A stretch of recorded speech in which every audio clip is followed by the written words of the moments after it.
Hi guys, Arthur here from Homeowner DIY. In this video, I'm going to figure out why a Kenmore Elite 592 series dryer isn't drying anymore. Now, from my experience, generally, if a dryer isn't producing any heat, that means the element is more than likely burned out. But what I'm going to do is I'm going to take the dryer apart.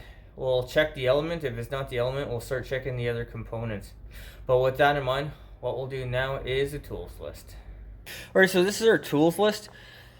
So I got my socket set, multimeter, flathead screwdriver, Phillips, needle nose pliers, and then a couple flashlights. Guys, this is what I believe I need for tools for this job, so let's get started. Alright, so this is our dryer. It's a Kenmore Elite. We open the door, and then right here is the model number. So this is a 592 series. But the complaint with this is that it's not dry anymore, so more than likely the heating element is now burned out. Alright, so for this back panel here, we have two screws. These are 10 millimeter.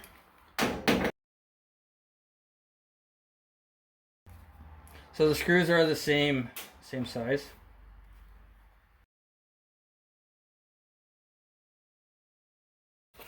Alright, so with the cover off, the next thing that has to come off is the top piece here. So there is a couple wiring harnesses that need to be disconnected.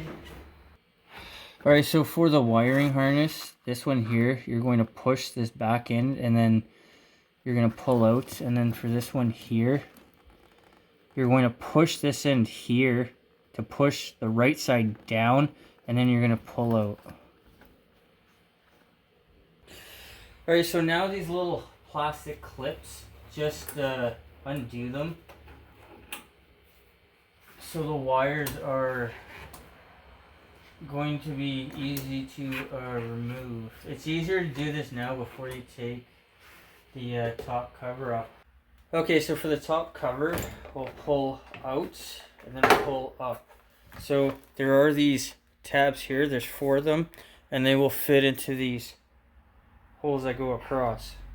Alright, so for this cover here, we have screw here, here, 2 here, 1 here. So for this design, it goes out, over, and back. That's one side, and then this side here is on the very front.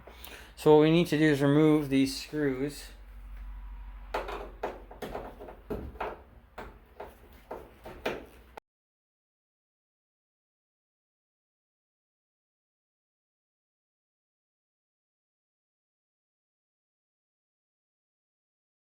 Alright, so for the front here, these 2 screws have washer. These 2 just have a bigger head. But they attach the front to the drum itself.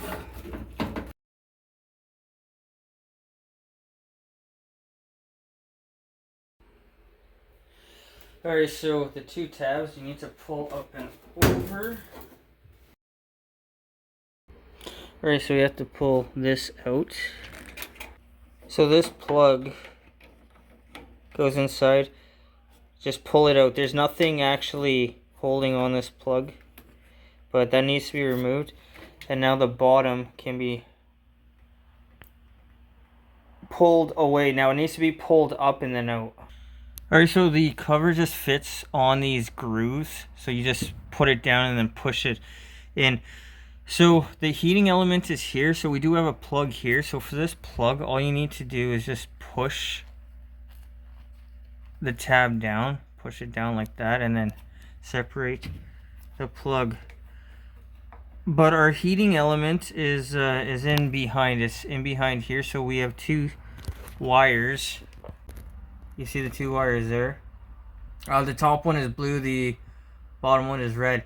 So to test the element for continuity, pull one of the wires off, and then we'll do a continuity test. Okay, so the one wire is there, the other wire is there. So you can see how the red wire has been disconnected, so we can do a continuity test to test if there's any breaks in the element. So this is our multimeter, and then the continuity has this little symbol down here. So for continuity, when we take our two leads, it'll make a noise. That means that there's no break in the circuit. So what I'm going to do now is I'm going to test both ends of the element. If we get a sound, we have continuity. If we don't get a sound, we don't have continuity. So there's no continuity. So the element is more than likely burned out. So what we'll do now is we'll remove the element. Alright, so for the element, there's one screw here.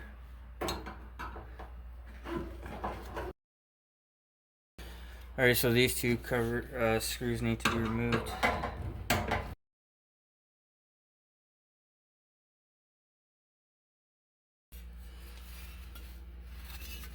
Okay, so 2 tabs go into the back, and then this is the front. Okay, so blue, and then blue goes onto the bottom, and then we have the top black. The center is lower black, and then the red goes to here. So if you need to, take a picture, but be aware of where everything is, otherwise it's not going to work if you put the leads in the wrong spot. So one more time, we'll do a continuity test. This part works, that part works, and now the element. So we have no continuity. So the element casing here is held by a screw here, a screw here, and 3, looks like 4 on the other side. And then we have a screw here, and a screw here, screw here, and screw here. So in total we have 2, 4, 8, 11 screws holding on the casing. So what I'll do is I'll take all of these things out now. I'll take a look at our element. Alright, so I realized these 2 screws you can leave in, so you don't even have to take these things out, and that's better so you don't put it in backwards. But all of these screws all the way around this entire body were all the same. So there's a break in the element right there, and that is why we don't have any continuity. That's why this is not working anymore.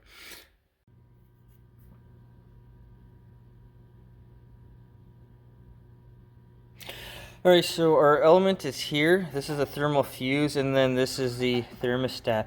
So the break in the element is here. So this all the way to here is one piece of the element, which will have continuity.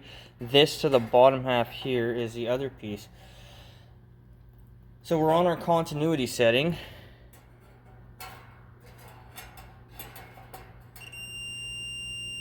We have continuity. So we'll go from the bottom to the right side.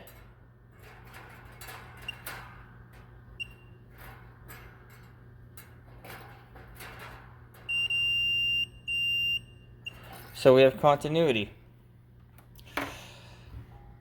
So for this element, it is burned out. Like I said, this is a very common thing to have happen.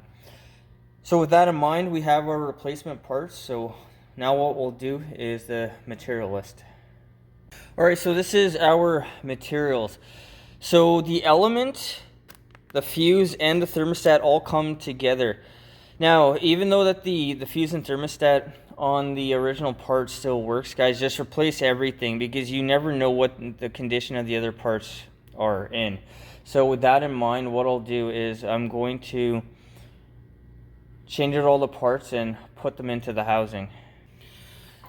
Alright, so let's just take the parts out one by one. Now for the fuse and for the thermostat, I don't believe it matters which way you put it in. They have continuity, and I don't see anything that says that they need to be in a certain way, so I don't think you need to overthink it when it comes to reinstalling it. Now guys, like I said, with the wires, I mean, I'm a DIYer. I'm not an expert with appliances, so I would suggest whatever you find, however you find it, put it back in the same way. Take pictures, just make sure you put everything back the same way it was, because if it does matter and you don't know which way it goes in, you can potentially really get yourself into a bad situation. And the worst case scenario is you have to call somebody to come and fix it, and all the money you just saved is now gone. Alright, so to take the leads out, there is a little tang over here, a raised section that has been bent up, and that's going to hold this in. So what you need to do is take some needle nose pliers, just compress it down,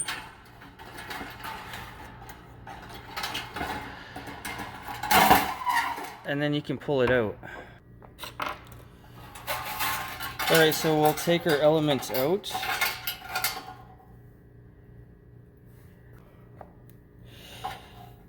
So this is our housing. I'm gonna go and wipe all of this stuff out. Guys, whenever you open an appliance, always make sure that you clean it out, because this dried lint can potentially cause a fire. And if you're already here, it never hurts just to clean it for peace of mind. Alright, so here is our new element. Now this stamp was at the top on this side for the old one. So what I'm gonna do is I'm gonna put everything back together the same way that I took it apart. And guys, this is just, it's a very good habit to have, where you're always going to put things back the way you found it so you don't run into a potential problem later on.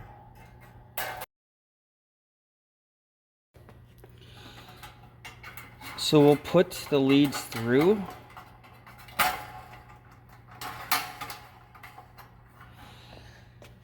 And guys, once again, so there's the little tab right here.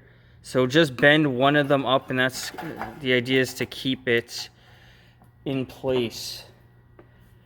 Remember that the machine is going to be vibrating. It's going to be moving around a little bit because it's running. So just bend it the way it was before so you don't have a problem later on. Alright, so the next thing will be to grab the top half and put the top half back on. Alright, so we have our screws here. So these screws, some are black, some are like a chrome color, but they're all the same size. They're all tapered, so it doesn't matter where you put these screws in. So to put our cover back on,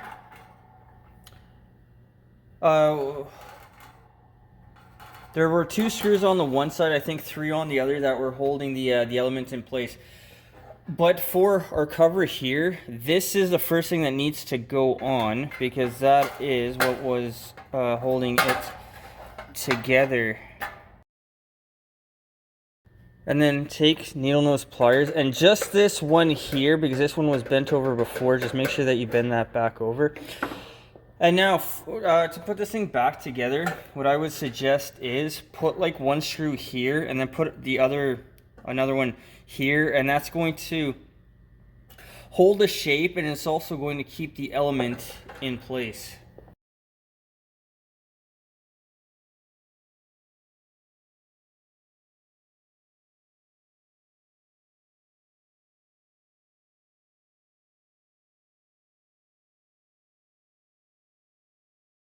Alright guys, so all the screws are back in.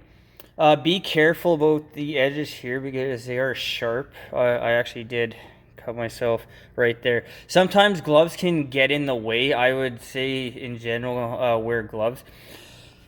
But for these screws here and these 2 up here, that's holding the element in place.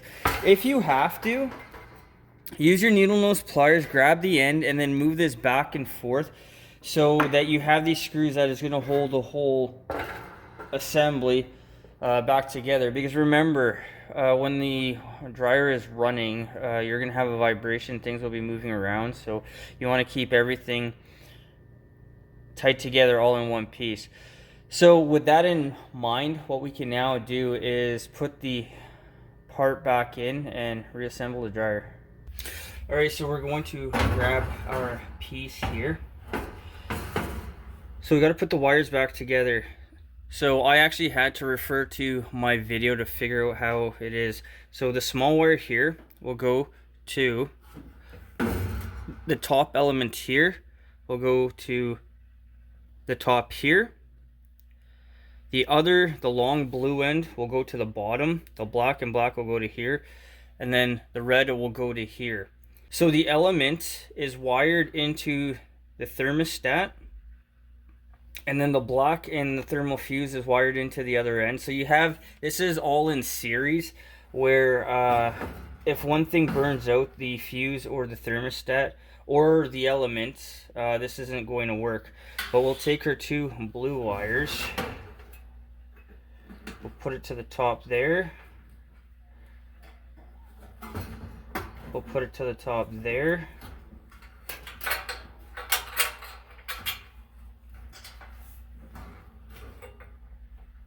So that goes to the bottom on that side.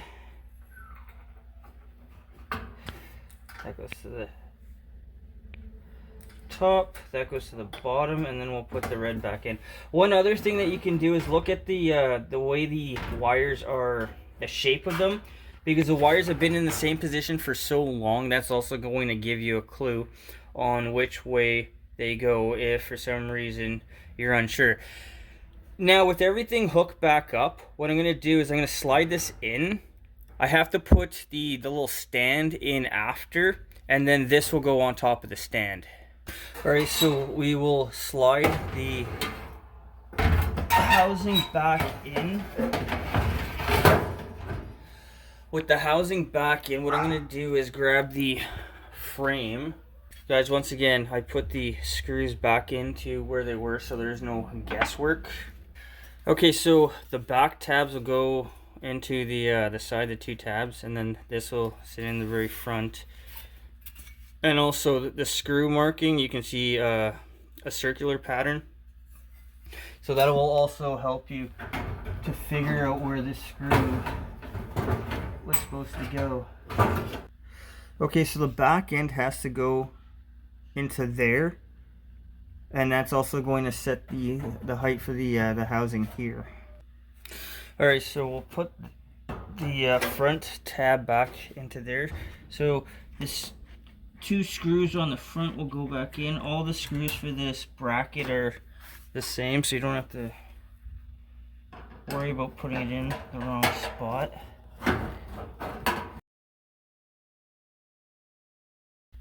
And now the top screw.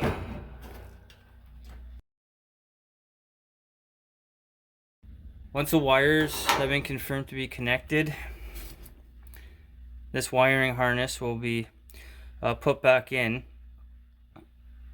and then we'll put the front cover back on. Alright, so everything looks good, so what we'll do is we'll put the connector back on.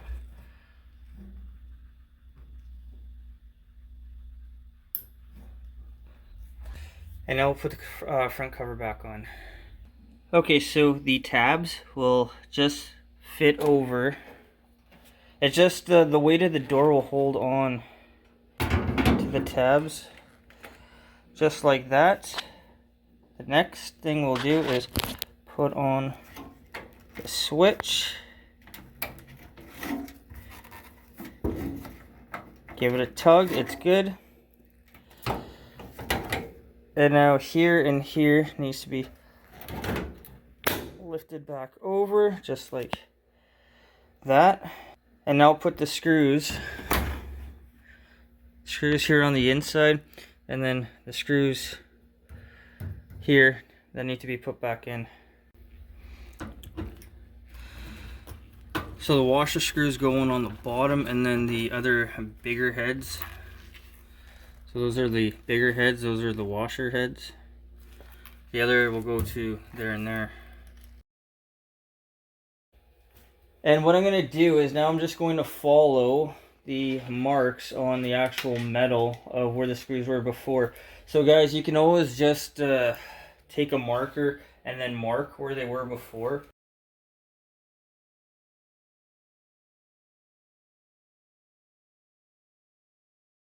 Alright, so we'll put our cover back on. So the wiring harnesses here, the wiring harnesses will go through the channel. And then once again, these tabs down here on both sides will go in, and it just slides back into place.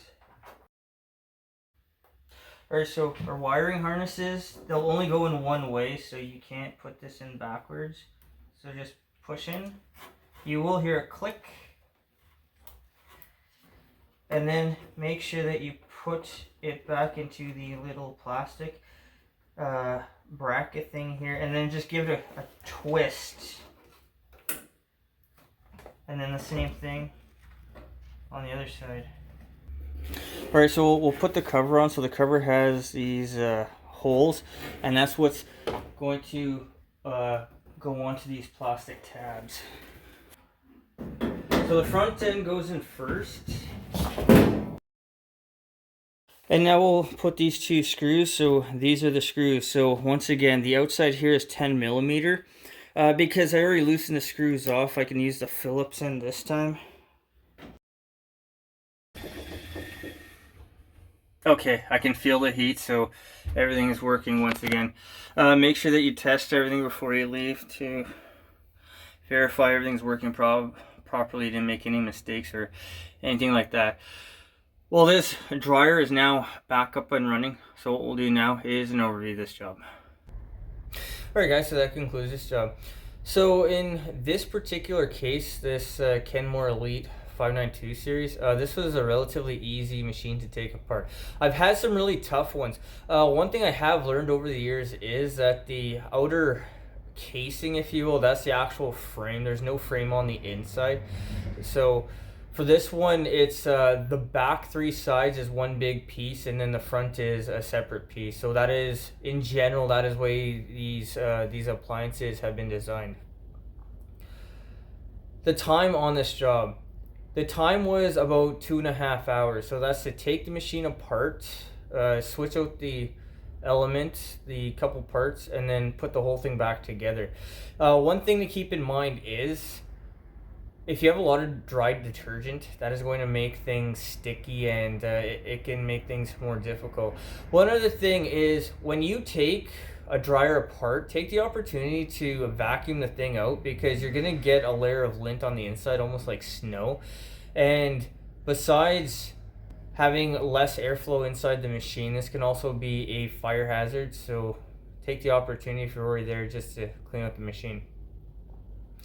The cost of this job. So the element, the fuse, and the thermostat all came together. The cost was $50. Now the homeowner told me the last time this happened, they were charged $300, and I mean the part wasn't $50 last time, so you're saving yourself a good couple $100 doing this yourself. And in this case here, you need minimal tools to be able to do this.